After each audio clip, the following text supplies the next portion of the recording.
বিদ্রোহী কবি বুঝাতে চাইছেন রব্বুল আলামিন তুমি যদি আমাকে সুখে রেখেছো আল্লাহ তোমার শুকরিয়া, কারণ তুমি আমাকে নাজনিয়ামত দিয়েছো, রিজিক দিয়েছো, আমি সুখে আছি। আল্লাহ তোমার লাখ লাখ শুকর, আমি সুখে আছি। দুঃখ একজন মুমিনের জন্য হারানোর কিছু নেই।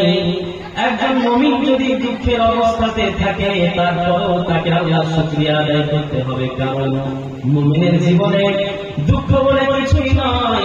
আল্লাহ রাসূল বলেন বিশ্বের মানুষেরা শোনো, ওরে আমার উম্মতিরা শোনো, আমার কোন মুমিন বান্দা, আমার কোন উম্মতি যারা মুমিন মুসলমান, তাদের পায়ে যদি কাঁটা লেগে যায়, সেই কাঁটা যদি লেগে যায়, যতটুকু আমার উম্মতিরা সেই কাঁটা লাগার কারণে পায়ে কষ্ট পাবে, ওই কষ্টের বদলে আল্লাহ আমার উম্মতির গুনাহটা মাফ করে দেবে।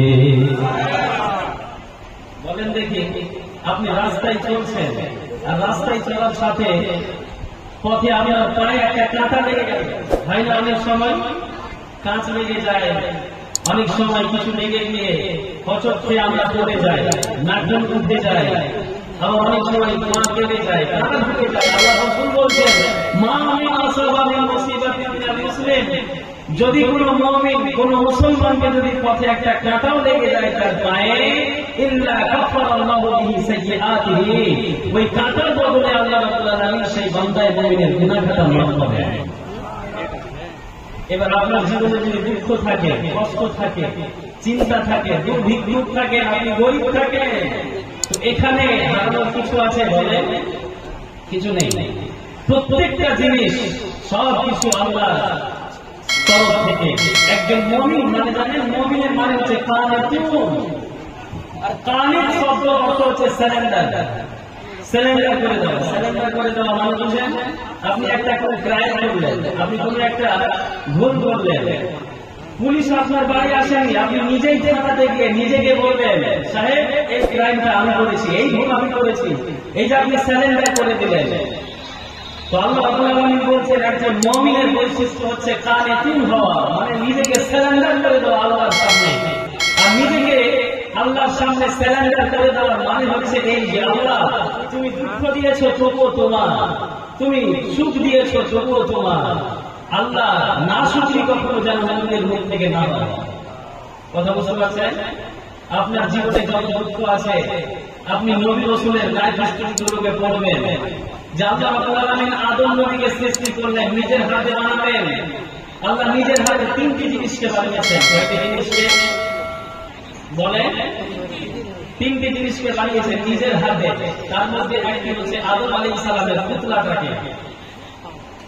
আল্লাহ রাব্বুল আলামিন আদমের পুতলাকে নিজের হাতে বানালেন, সমস্ত ফেরেশতাদেরকে দিয়ে সাজদা করালেন।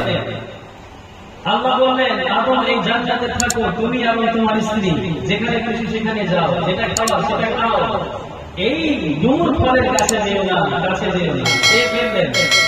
আল্লাহ রাব্বুল আলামিন আদম ও হাওয়াকে একটা পানিশমেন্ট দিলেন, এই দুনিয়ার জমিনে তাদেরকে এই জান্নাত থেকে দুনিয়াতে পাঠিয়ে দিলেন। কিন্তু 100 বছর ধরে হযরত আদম আলাইহিস সালাতু ওয়াস সালাম আল্লাহর কাছে কান্না করতেই থাকলেন। কত বছর? 100 বছর ধরে। হযরত নূহ আলাইহিস সালাতু ওয়াস সালাম 30 বছর যাবত একটা কাষ্টি বানালেন, নৌকা বানালেন। আর ওই মহাপ্লাবনে আল্লাহ রাব্বুল আলামিন তাকে ওই দরিয়াতে, ওই সমুদ্রে, ওই জলে তাকে সাফার করে দিলেন।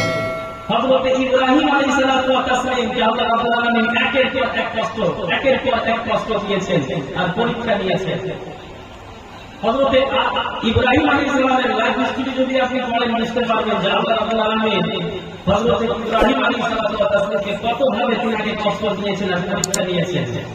ইউসুফ আলাইহিস সালামের কত কষ্ট, কুয়ার মধ্যে তার ভাইরা তাকে ফেলে দিলেন। ঈসা আলাইহিস সালামের কত কষ্ট, তাকে শুনতে কষ্ট হতো। হযরত মূসা আলাইহিস সালামের কত কষ্ট, ফিরআউন তার উপরে কত অত্যাচার করেছে। আল্লাহর হাবিব সাল্লাল্লাহু তাআলা আলাইহি ওয়াসাল্লামের কত কষ্ট, নিজের ফ্যামিলি, পাড়া প্রতিবেশী, আত্মীয় স্বজন, জমি জায়গা, বাড়ি মার্কেট ছেড়ে মদিনায় হিজরত করে চলে যেতে হয়েছে। তো ওই নবী রাসূলের যদি আপনি লাইফ হিস্টরি পড়েন তাহলে বুঝতে পারবেন যে আল্লাহ রাব্বুল আলামিন আপনার জীবনে যতগুলো কষ্ট দিয়েছে, এই কষ্টগুলো ওই কষ্টের তুলনায় কোনো কষ্ট নয়। সম্মানিত সুধী আমার, তো আমার বলার উদ্দেশ্য হলো এই যে আল্লাহ রাব্বুল আলামিনের তরফ থেকে একজন মুমিনের উপরে যা কিছু হবে প্রত্যেকটা জিনিসকে মাথা নত করে মেনে নেওয়ার নামই হচ্ছে মুমিন এবং মুসলমান।